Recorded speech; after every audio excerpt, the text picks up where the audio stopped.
जागा विचारांची, दिशा नव्या महाराष्ट्राची. आपण पाहत आहात GD9 महाराष्ट्र न्यूज. नाशिकच्या येवले तालुक्यातील पिंपळखुटे येथे एक नागरिक मोटरसायकलवरून जात असताना 10-15 फुटावर बिबट्याचं दर्शन होताच मोटरसायकल नालीत पडून एक गंभीर जखमी. याबाबत समजलेली माहिती अशी की येवले तालुक्यातील पिंपळखुटे शिवारात आढाव म्हणून असलेली व्यक्ती सायंकाळच्या सुमारास कामावरून घरी जात असताना रस्त्यातच अचानक त्याच्या मोटरसायकल समोर बिबट्या येताच गाडीवरून पडल्यानं त्यांच्या कमरेला गंभीर दुखापत झाली असून त्यांना अंदरसुलीतील डॉक्टर भागवत हॉस्पिटलमध्ये दाखल करण्यात आलंय. बिबट्याचं दर्शन झाल्यानं परिसरात नागरिकांमध्ये भीतीचं वातावरण निर्माण झालंय. या बिबट्याचा वन विभागानं बंदोबस्त करावा अशी मागणी ग्रामस्थांकडून होत आहे. याबाबत त्यांच्याशी बातचीत केली आहे गजानन देशमुख यांनी. GD9 न्यूज महाराष्ट्रासाठी गजानन देशमुख, येवला. नमस्कार, आपलं सर्वांचं GD9 वृत्तवाहिनीमध्ये खूप खूप स्वागत आहे. आणि आत्ताची महत्त्वाची बातमी आहे, ब्रेकिंग बातमी आपण आज बघणार आहोत. येवले तालुक्यातील पिंपळखुटे शिवारामध्ये बिबट्याचं दर्शन झाल्यामुळे एक जणाला म्हणजे अक्षरशः आपण आता हॉस्पिटलमध्ये आहोत, भागवत हॉस्पिटल अंदर सुद्धा त्या व्यक्तीला हॉस्पिटलमध्ये आणलेलं आहे. आणि बिबट्याचं दर्शन होतं, त्याची गाडी स्लिप झाली आणि तो गाडीवरनं पडलेला आहे. आपण त्याची बातचीत करत. दादा मला सांगा, कसं तुम्ही बिबट्याला बघितलंय, कसं सांगाल? मी पिंपळखुटे रोडवरून घराकडे चाललो होतो. बर. चालले असताना मला तो टनला बिबट्या दिसला.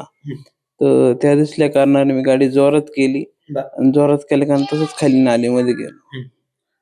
हा बिबट्या गेला कोणत्या दिशेला? मग तुमच्या गेला, मग मी काय ते बघितलं नाही. पडल्या कारणाने मी डायरेक्ट बेशुद्ध जात होते. याच्या आधी कधी बिबट्या दर्शन झालं का आपल्याला? हो, ते दिसतंय तिथं, भरपूर वेळा बघितलेलं आहे. वन विभागाला तुम्ही काही माहिती कळवली का संदर्भातली?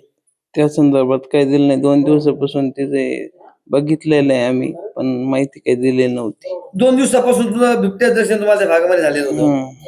अच्छा, नक्कीच आपण जर बघितलं आता बिबट्याचं 2 दिवसापासून त्या परिसरामध्ये दर्शन होत आहे आणि नागरिक भयभीत झालेले आहेत, नागरिक घाबरलेले आहेत.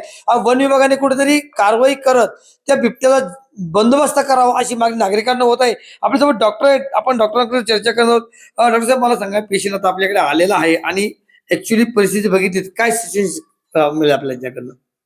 पेशंट आढाव नाव आहे त्याचं. तो त्याला ना बिबट्या 5 ते 10 फुटावर दिसला. त्याच्यामुळे तो एकदम अचानक घाबरून गेला आणि त्याची गाडी डायरेक्ट नालीत गेली. त्याच्यामुळे तो सुदैवाने वाचला. पण अशी परत घटना होऊ नये यासाठी वन विभागाने याचा बंदोबस्त केला पाहिजे, कारण की इथले जे नागरिक आहे भयभीत झालेले आहे.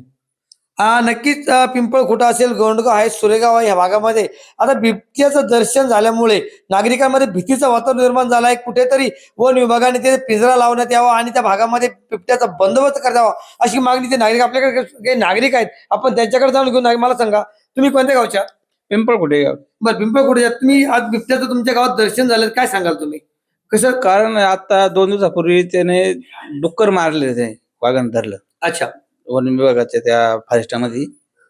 त्याच्यानंतर आज माझा मुलगा कामावरून घरी येत असताना त्याला अचानक दिसल्यामुळे तो घाबरून तो डायरेक्ट नालीमध्येच गेला.